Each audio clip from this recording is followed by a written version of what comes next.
And I'm the art director for the Wynwood Walls in Miami, Florida, and also for Goldman Global Arts.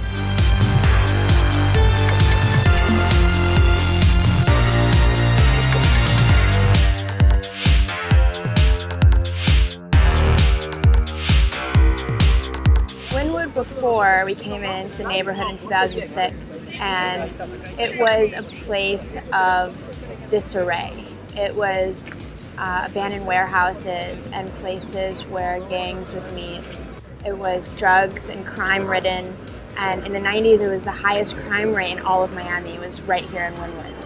And we saw that as an opportunity where most people would feel fearful.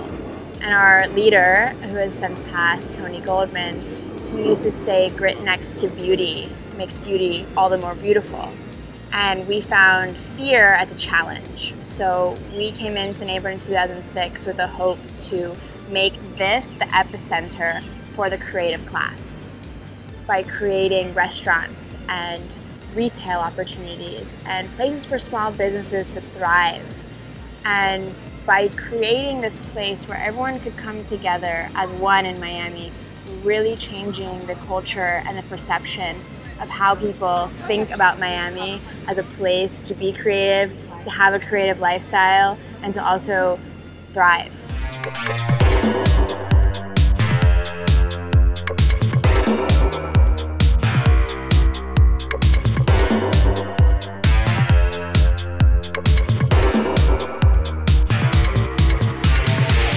Tony Goldman he started Goldman Properties over 50 years ago, and he started in New York City, where he's born and raised with his family, and he developed some of the most important and iconic places in the world, like Green Street in New York. And Green Street, before it is today the way it is, with the most expensive real estate properties in all of New York City sitting on that block, it was defunct like Wynwood was. And he saw the opportunity to have artist lofts, to have this idea of loft living, which didn't exist until then. And that means taking a warehouse or an industrial space and using it as a residential property. So he started buying up properties in Green Street, also Bond Street and Wall Street, and started renovating them and bringing the right tenants. And that's really the core of his model, and our model still today, is to create a really impactful creative neighborhood. It's all about curation, whether it's from the art or from the tenant or from the people that you want to attract. It's all about the curation. He thought things very differently than people. He saw light when there was darkness, and that's a true visionary, and that's who we have to live up to today. And why we're sitting here right now is because of Tony.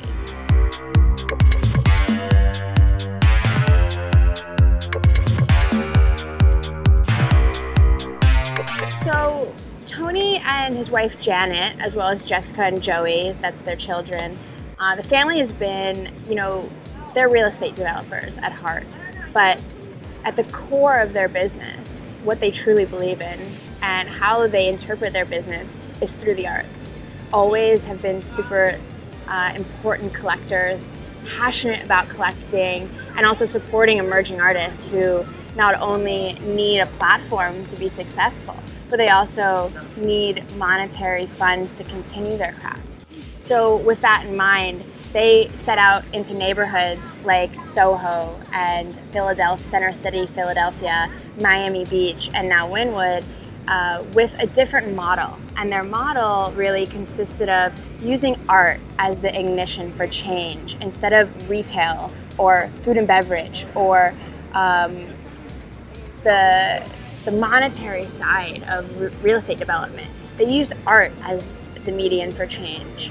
And that's because we see things differently. And to be a visionary, not only do you have to have a vision, but to have an execution plan creates a vision instead of a daydream.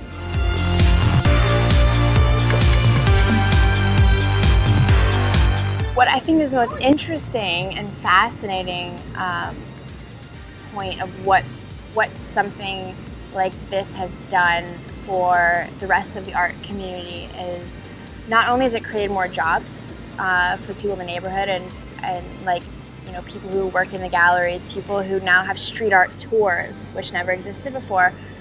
Even for our own selves, we have had such a desire internationally from people who see what we do here and want it for their own communities, want it for their companies, want it for their products.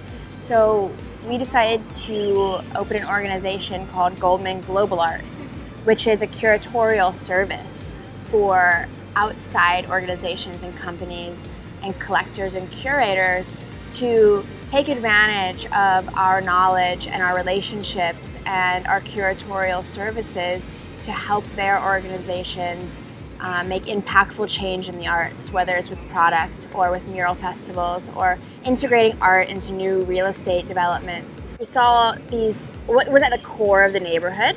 What it spoke to us most was its graffiti.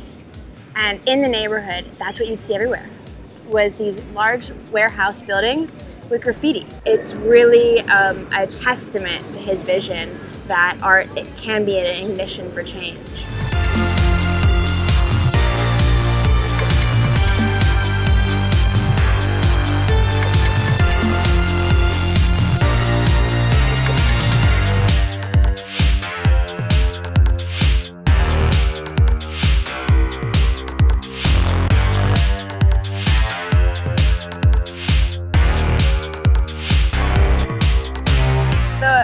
The curation of the wall is very special, and we take it very differently than people who are in the neighborhood.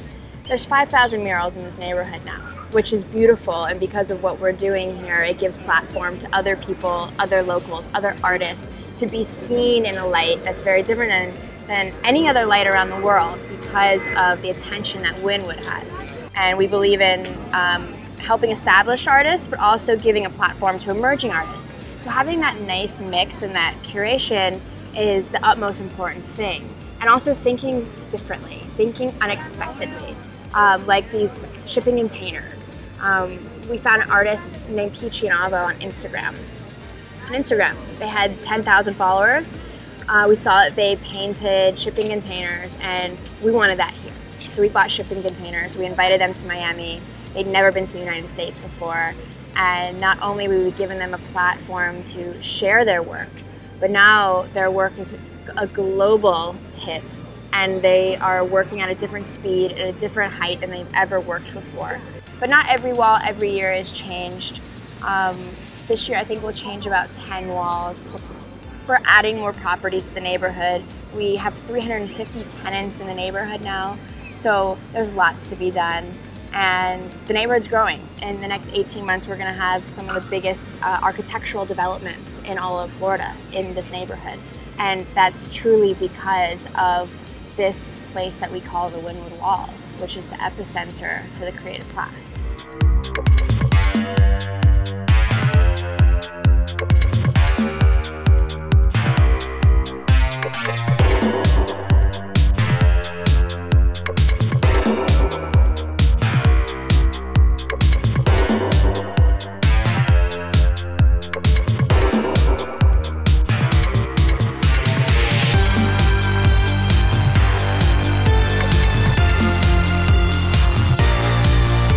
It's completely redirected tourism and also brought a different class of people to Miami. It's kind of democratized the world that we live in here.